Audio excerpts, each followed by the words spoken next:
എല്ലാവർക്കും നമസ്കാരം. മീനു ടോക്കീസിൻ്റെ പുതിയൊരു വീഡിയോയിലേക്ക് സ്വാഗതം. കേന്ദ്ര സർക്കാരിൻ്റെ കീഴിൽ ജനറൽ ഇൻഷുറൻസ് കോർപ്പറേഷൻ ഓഫ് ഇന്ത്യയിലേക്ക് വിവിധ യോഗ്യതയുള്ളവർക്ക് അപേക്ഷിക്കാവുന്നതാണ്.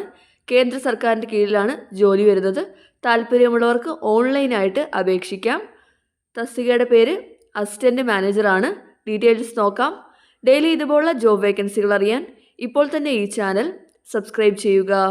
ഗവൺമെൻറ് ഓഫ് ഇന്ത്യയുടെ കീഴിൽ ജനറൽ ഇൻഷുറൻസ് കോർപ്പറേഷൻ ഓഫ് ഇന്ത്യയിലേക്കാണ് ഇപ്പോൾ അസിസ്റ്റൻ്റ് മാനേജർ തസ്തികയിലേക്ക് അപേക്ഷ വിളിച്ചത്. സ്കെയിൽ 1 ഓഫീസേഴ്സാണ്. താല്പര്യമുള്ളവർക്ക് ഓൺലൈനായിട്ട് അപേക്ഷിക്കാവുന്നതാണ്. വേക്കൻസി 110 ആണ്. അപേക്ഷിക്കേണ്ടത് ഓൺലൈനായിട്ടാണ്. അപേക്ഷിക്കേണ്ട അവസാന തീയതി ഡിസംബർ 19 ആണ്. സെലക്ഷൻ്റെ ഭാഗമായിട്ട് എക്സാം ഉണ്ടായിരിക്കും. എക്സാം ഡേറ്റ് വരുന്നത് ജനുവരി 5 ആണ്. വേക്കൻസി നോക്കാം. ആകെ വേക്കൻസി വരുന്നത് 110 ആണ്. അതിൽ മെഡിക്കൽ സ്ട്രീം ഇൻക്ലൂഡ് ആവാതെ 108 വേക്കൻസിയാണ്. General 43, SC 15, ST 10, OBC 34, EWS 6 എന്നിങ്ങനെ 108 വേക്കൻസിയാണുള്ളത്. മെഡിക്കൽ സ്ട്രീമിൽ വരുന്നത് 2 വേക്കൻസിയാണ്. ഇനി ഏതൊക്കെ സ്ട്രീമിലാണ് വേക്കൻസി ഉള്ളതെന്ന് നോക്കാം. ആദ്യം പറയുന്നത് ജനറലാണ്. വേക്കൻസി 18. ക്വാളിഫിക്കേഷൻ വേണ്ടത് graduate in any discipline with 60% mark.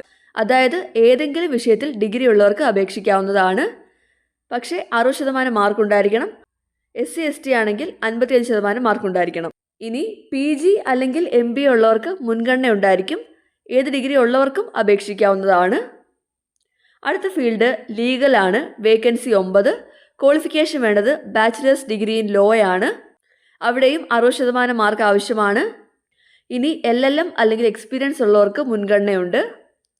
അടുത്ത സ്ട്രീം പറയുന്നത് HR ആണ്. ക്വാളിഫിക്കേഷൻ വേണ്ടത് ഗ്രാജുവേറ്റ് ഇൻ എനി ഡിസിപ്ലിൻ കൂടാതെ PG ഇൻ HRM അല്ലെങ്കിൽ പേഴ്സണൽ മാനേജ്മെൻ്റ് ആണ്. ഇതാണ് ക്വാളിഫിക്കേഷൻ വേണ്ടത്. ഇനി അടുത്ത ഫീൽഡ് എഞ്ചിനീയറിംഗ് ആണ്. അതുതന്നെ 5 വേക്കൻസിയാണ്. Marine 1, aeronautical 1, mechanical 1, civil 1, electrical 1 ആണ്. ക്വാളിഫിക്കേഷൻ വേണ്ടത് BE അല്ലെങ്കിൽ BTech ഇൻ സിവിൽ അല്ലെങ്കിൽ എയറോനോട്ടിക്കൽ അല്ലെങ്കിൽ മറൈൻ അല്ലെങ്കിൽ മെക്കാനിക്കൽ അല്ലെങ്കിൽ ഇലക്ട്രിക്കൽ എഞ്ചിനീയറിംഗ് ആണ്. വിത്ത് 60% മാർക്ക് ഉണ്ടായിരിക്കണം. SC ST ആണെങ്കിൽ 55% മാർക്ക് ഉണ്ടായിരിക്കണം. ഇനി ME അല്ലെങ്കിൽ MTech അല്ലെങ്കിൽ MS അല്ലെങ്കിൽ എക്സ്പീരിയൻസ് ഉള്ളവർക്ക് മുൻഗണന ഉണ്ടായിരിക്കും. അടുത്ത ഫീൽഡ് വരുന്നത് IT ആണ്. വേക്കൻസി 22. ക്വാളിഫിക്കേഷൻ വേണ്ടത് BE അല്ലെങ്കിൽ BTech ഇൻ കമ്പ്യൂട്ടർ സയൻസ് അല്ലെങ്കിൽ IT അല്ലെങ്കിൽ ഇലക്ട്രോണിക്സ് ആൻഡ് ഇലക്ട്രിക്കൽ അല്ലെങ്കിൽ ഇലക്ട്രോണിക്സ് ആൻഡ് ടെലികമ്മ്യൂണിക്കേഷൻ അല്ലെങ്കിൽ ഇലക്ട്രോണിക്സ് ആൻഡ് കമ്മ്യൂണിക്കേഷൻ വിത്ത് 60% മാർക്കാണ്. ഇതല്ലെങ്കിൽ എനി ഡിഗ്രി കൂടാതെ മാസ്റ്റേഴ്സ് ഇൻ കമ്പ്യൂട്ടർ ആപ്ലിക്കേഷൻ ആണ് വേണ്ടത്. ഇവിടെയും PG അല്ലെങ്കിൽ എക്സ്പീരിയൻസ് ഒക്കെ ഉള്ളവർക്ക് മുൻഗണന ഉണ്ടായിരിക്കും. അടുത്ത സ്ട്രീം വരുന്നത് ആക്ച്വറി ആണ്. വേക്കൻസി 10. ക്വാളിഫിക്കേഷൻ വേണ്ടത് ഡിഗ്രി ആണ്. ഇതുകൂടാതെ candidates should have passed minimum 7 papers of institute of actuary society of India അല്ലെങ്കിൽ institute and faculty of actuaries London ആണ് വേണ്ടത്. അടുത്ത സ്ട്രീം വരുന്നത് ഇൻഷുറൻസ് ആണ്. വേക്കൻസി 20. ക്വാളിഫിക്കേഷൻ വേണ്ടത് ഏതെങ്കിലും വിഷയത്തിൽ ഡിഗ്രിയാണ്. കൂടാതെ candidate should poses post graduate degree അല്ലെങ്കിൽ ഡിപ്ലോമ ഇൻ ജനറൽ ഇൻഷുറൻസ് അല്ലെങ്കിൽ റിസ്ക് മാനേജ്മെൻറ്റ് അല്ലെങ്കിൽ ലൈഫ് ഇൻഷുറൻസ് അല്ലെങ്കിൽ FII അല്ലെങ്കിൽ FCII ആണ് വേണ്ടത്. അടുത്ത സ്ട്രീം പറയുന്നത് മെഡിക്കൽ MBBS ആണ്. ക്വാളിഫിക്കേഷൻ വേണ്ടത് MBBS ഡിഗ്രിയാണ്. അതുപോലെ തന്നെ IMAയിൽ രജിസ്റ്റർ ചെയ്തിട്ടുണ്ടായിരിക്കണം. 2 വേക്കൻസിയാണുള്ളത്. ഇനി ലാസ്റ്റ് വൺ ഫിനാൻസ് ഫീൽഡാണ്. വേക്കൻസി 18. ക്വാളിഫിക്കേഷൻ വേണ്ടത് BCom ആണ്. വിത്ത് 60% മാർക്കാണ്. ജനറൽ അല്ലെങ്കിൽ OBC ആണെങ്കിൽ SC ST ആണെങ്കിൽ 55% മാർക്കാണ് വേണ്ടത്. ഇനി MBA ഫിനാൻസ് അല്ലെങ്കിൽ CFA അല്ലെങ്കിൽ CA അല്ലെങ്കിൽ CMA അല്ലെങ്കിൽ MCom ഉള്ളവർക്ക് മുൻഗണന ഉണ്ടായിരിക്കും. അപ്പോൾ 110 വേക്കൻസിയാണ്. ഇത്രയും ഫീൽഡുകളിൽ ഈ യോഗ്യതയുള്ളവർക്ക് അപേക്ഷിക്കാവുന്നതാണ്. അപ്പോൾ താല്പര്യമുള്ളവർക്ക് യോഗ്യത നോക്കിയിട്ട് അപേക്ഷിക്കാവുന്നതാണ്. ഒരു ക്യാൻഡിഡേറ്റിന് ഒരു പോസ്റ്റിലേക്ക് മാത്രമേ അപ്ലൈ ചെയ്യാനായിട്ട് കഴിയത്തുള്ളൂ. അതുപോലെ തന്നെ നിങ്ങൾ ഏത് സ്ട്രീമിലാണ് അപ്ലൈ ചെയ്യുന്നതെങ്കിലും നിങ്ങൾക്ക് കമ്പ്യൂട്ടർ പ്രൊഫഷ്യൻസി ഉണ്ടായിരിക്കണം. ഇനി പ്രായപരിധി നോക്കാം. 21 മുതൽ 30 വയസ്സ് വരെയുള്ളവർക്ക് അപേക്ഷിക്കാവുന്നതാണ്. കൂടാതെ SC ST കാറ്റഗറി ആണെങ്കിൽ 35 വയസ്സ് വരെയും OBC കാറ്റഗറി ആണെങ്കിൽ 33 വയസ്സ് വരെയുള്ളവർക്കും അപേക്ഷിക്കാവുന്നതാണ്. ഇനി ശമ്പളം ലഭിക്കുന്നത് എത്രയാണെന്ന് നോക്കാം. ബേസിക് പേ വരുന്നത് 50,925 രൂപയാണ്. അപ്രോക്സിമേറ്റ്ലി എല്ലാം കൂടെ ചേർത്ത് ഒരു മാസം 85,000 രൂപ വരെ ലഭിക്കാവുന്നതാണ്. അപ്പോൾ നല്ല ശമ്പളത്തിൽ ജോലി ലഭിക്കുന്നതാണ്. അതുപോലെ തന്നെ എല്ലാ അലവൻസും കിട്ടുന്നതായിരിക്കും.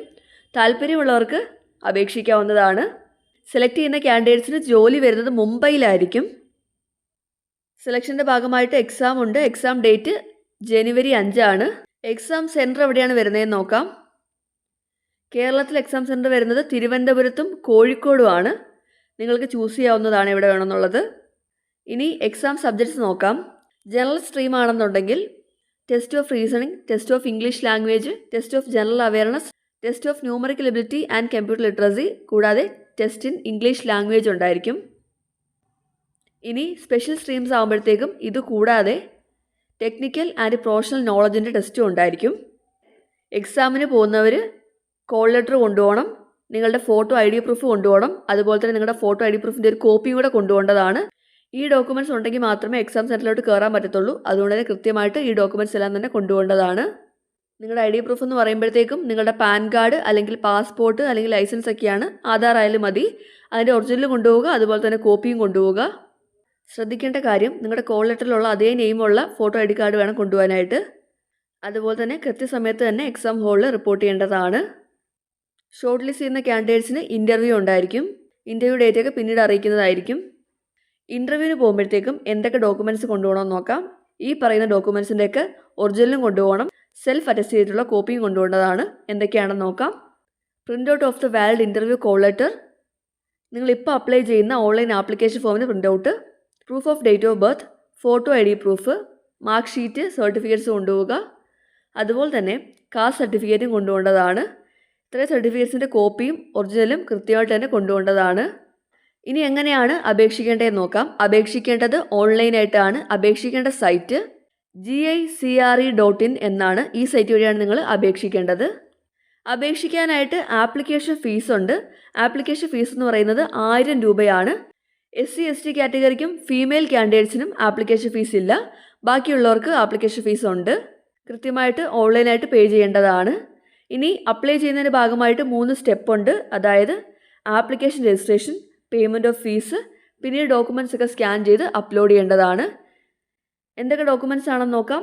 നിങ്ങളുടെ ഫോട്ടോഗ്രാഫും സിഗ്നേച്ചറും സ്കാൻ ചെയ്ത് അപ്ലോഡ് ചെയ്യുക.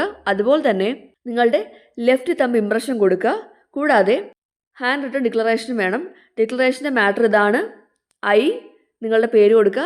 Here by declare that all the information submitted by me in the application form is correct, true and valid. I will present the supporting documents as and when required. ഇതാണ് matter. ഈ matter നിങ്ങൾ white പേപ്പറിൽ എഴുതിയിട്ട് നിങ്ങളുടെ hand റൈറ്റിംഗിൽ എഴുതിയിട്ടാണ് scan ചെയ്ത് upload ചെയ്യേണ്ടത്. അത് കഴിഞ്ഞിട്ട് അപ്ലൈ ചെയ്യണം. അപ്ലൈ ചെയ്യാനായിട്ട് നിങ്ങൾ സൈറ്റിൽ കയറുക. സൈറ്റ് എന്ന് പറയുന്നത് GICRE.in ആണ്. ഈ സൈറ്റിൽ കയറുക. എന്നിട്ട് അവിടെ നിന്നും റിക്രൂട്ട്മെൻറ്റ് എന്നുള്ള ഓപ്ഷൻ എടുക്കുക. എന്നിട്ട് അപ്ലൈ ഓൺലൈൻ കൊടുക്കുക. അവിടെ നിന്നും click here for new registration എന്നുള്ള ഓപ്ഷൻ എടുക്കുക. അപ്പം നിങ്ങൾക്ക് പ്രൊഫഷണൽ രജിസ്റ്റർ നമ്പറും പാസ്വേഡും കിട്ടുന്നതായിരിക്കും. അത് കഴിഞ്ഞ് ഡീറ്റെയിൽസ് എല്ലാം കൊടുത്ത് സേവ് ആൻഡ് നെക്സ്റ്റ് കൊടുത്ത് രജിസ്ട്രേഷൻ കംപ്ലീറ്റ് ചെയ്യാവുന്നതാണ്. അത് കഴിഞ്ഞിട്ട് ഓൺലൈനായിട്ട് ഫീസ് അടയ്ക്കണം. പിന്നീട് ഡോക്യുമെൻറ്റ്സ് എല്ലാം സ്കാൻ ചെയ്ത് അപ്ലോഡ് ചെയ്യേണ്ടതാണ്. കോൾ ലെറ്റർ നിങ്ങൾക്ക് സൈറ്റിലായിരിക്കും വരുന്നത്. അതിൻ്റെ ഇൻറ്റിമേഷൻ നിങ്ങൾക്ക് മെസ്സേജ് വഴിയോ അല്ലെങ്കിൽ ഇമെയിൽ വഴിയോ കിട്ടുന്നതായിരിക്കും. അപ്പോൾ നിങ്ങൾക്ക് സൈറ്റിൽ നിന്ന് ഡൗൺലോഡ് ചെയ്യാവുന്നതാണ്. അപ്പോൾ കേന്ദ്ര സർക്കാരിൻ്റെ കീഴിൽ ജനറൽ ഇൻഷുറൻസ് കോർപ്പറേഷൻ ഓഫ് ഇന്ത്യയിലൊക്കെ ജോലി ചെയ്യാൻ താല്പര്യമുള്ളവർക്ക് ഇപ്പോൾ അപേക്ഷിക്കാവുന്നതാണ്. വിവിധ സ്ട്രീമുകളിൽ അപേക്ഷ വിളിച്ചിട്ടുണ്ട്. തസ്തികയുടെ പേര് അസിസ്റ്റൻറ്റ് മാനേജറാണ്. താല്പര്യമുള്ളവർക്ക് അപേക്ഷിക്കാവുന്നതാണ്. അപേക്ഷിക്കേണ്ടത് ഓൺലൈനായിട്ടാണ്. അപേക്ഷിക്കേണ്ട അവസാന തീയതി ഡിസംബർ 19 താല്പര്യമുള്ളവർ ഓൺലൈനായിട്ട് അപേക്ഷിക്കുക. ഡെയിലി ഇതുപോലുള്ള ജോബ് വേക്കൻസികൾ അറിയാൻ ഇപ്പോൾ തന്നെ ഈ ചാനൽ സബ്സ്ക്രൈബ് ചെയ്യുക. മറ്റൊരു വീഡിയോയുമായി കാണുന്നവരെ നന്ദി.